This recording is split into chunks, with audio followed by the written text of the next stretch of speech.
Hey everybody, Brian with Jesus Uncomplicated here, and I just had a verse I wanted to share with you, and you may have heard it before. It's from John 16, about 33. John 16:33. It's talking about when Jesus was about to leave his disciples for good. He was going to be crucified, and they didn't really understand the extent of what he meant when he said temple will be destroyed and rebuilt in 3 days.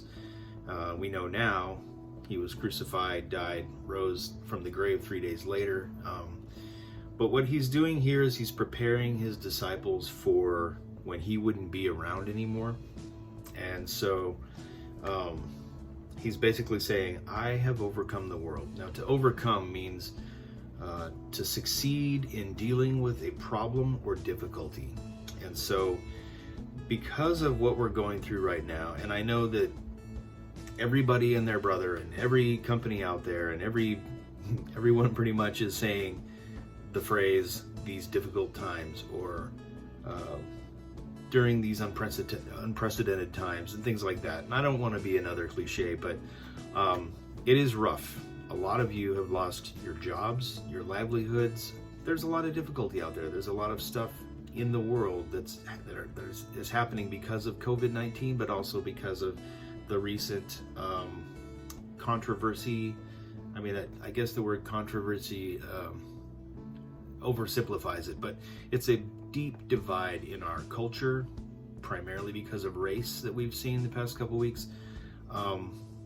All of this, and I'm not going to say COVID-19 is a result of sin or anything like that, but a lot of the racial tension we feel is a result of sin because we live in a fallen world, and our world is fallen because of Adam and Eve, and there is sin in the world whether we like it or not, and we humans are responsible for the sin in the world. And I'm not saying that I personally or you personally or so-and-so is such a big sinner that this happened, but I'm saying that the sin nature that each of us have from Adam and Eve is a cause of a lot of the difficulty that we face in the world.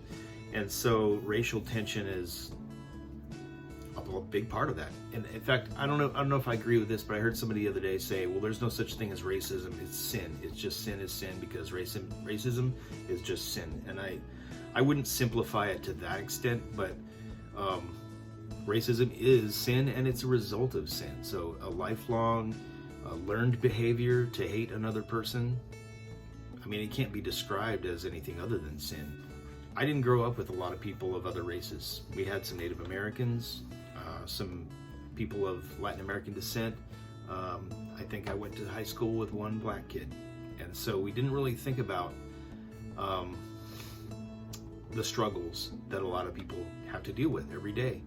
And so, I mean, you could call it privilege, call it whatever. I was just blissfully unaware of what people of color have had to go through for hundreds of years. And so, you know, like practically everyone else, you know, your eyes get opened over time, and you kind of educate yourself. You get educated from others. You listen to people's stories. I had the opportunity a couple weeks ago to sit down with a guy in our community who is African American, and just really eye-opening to sit and listen to his story. But the difficulties he has faced in his life because of his skin color is a result of the sin in this world, and that's all there is to it. So earlier in John 16, Jesus is explaining, you know, and he's telling his disciples, I've talked to you in the form of figurative speech and what we call parables, which are stories that may or may not be fiction. Jesus told these stories to teach us something, to teach his disciples something, to make a point. And we don't know definitely that they were fiction or if they were factual accounts of real people. Like, we don't know if the prodigal son, it was a real guy that really left his family and ended up eating with pigs. But Jesus did tell us these stories, and because they're from Jesus, there's something to learn from and something that we should pay attention to. And so what he's doing in John chapter 16 is he's telling his disciples, I'm no longer speaking to you in figures of speech, but I'm going to tell you plainly about the Father, about God the Father in heaven. He says in verse 27, for the Father himself loves you because you have loved me and because you have believed that I came from God. I came from the Father and have come into the world, and now I'm leaving the world and going to the Father. I'm sitting, the disciples after this, they were like, oh, we get it. You're speaking in plain language now. We understand what you're saying. I don't know for sure that they understood the full extent of what him going to the Father would entail, because he was about to be tortured and hung upon a cross that is the most brutal of Roman execution methods. But he said, behold, the hour is coming. Indeed, it has come, when you will be scattered, each to his own home, and will leave me alone. Yet I am not alone, for the Father is with me. He's just kind of reassuring them, yeah, things are going to get crazy. I'm going up to heaven. You guys are going to be scattered. And so verse 33, I wanted to touch on, it says, yet I have said these things to you, that in me you may have peace. In the world you will have tribulation, but take heart, I have overcome the world. Tribulation is kind of another way to say trouble. You have trouble or difficulty. This is a crazy time in our society, in our entire world. And I know we always say unprecedented, but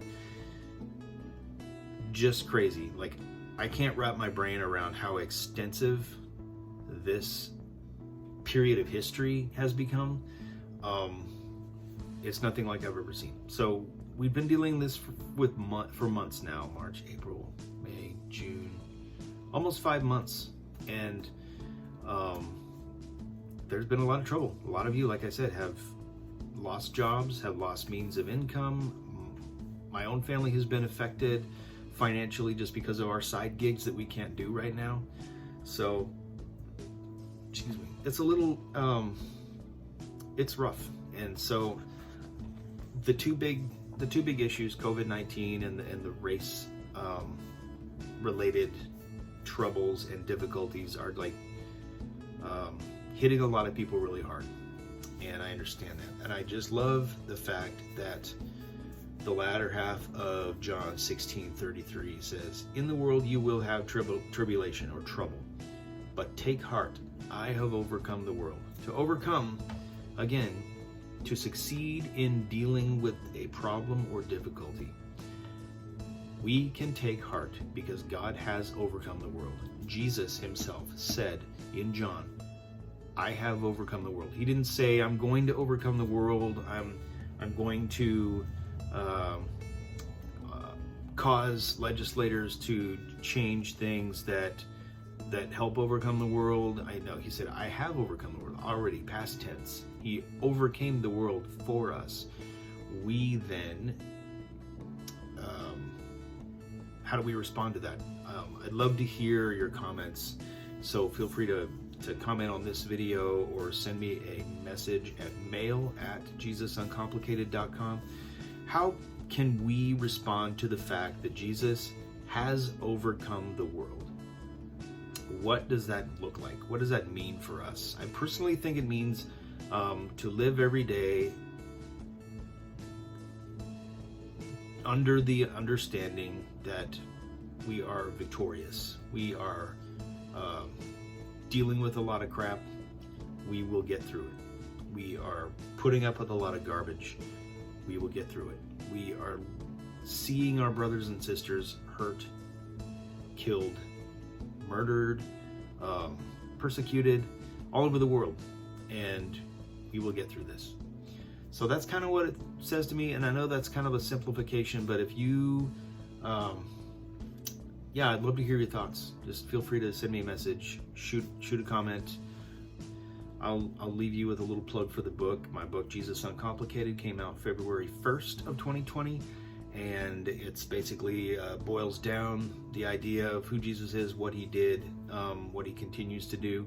I I wrote it in response to the idea or the fact that a lot of society thinks that religion or Christianity is very complicated and crazy and really not worth even checking out. And so I wanted to just make it apparent, make it obvious that Jesus is acceptable and accessible to everybody. So that's it. www.jesusuncomplicated.com. Go to Facebook, type in Jesus Uncomplicated, and that's really my passion, is to simplify down what this is all about. Please shoot questions my way, and we will talk about it. Thank you.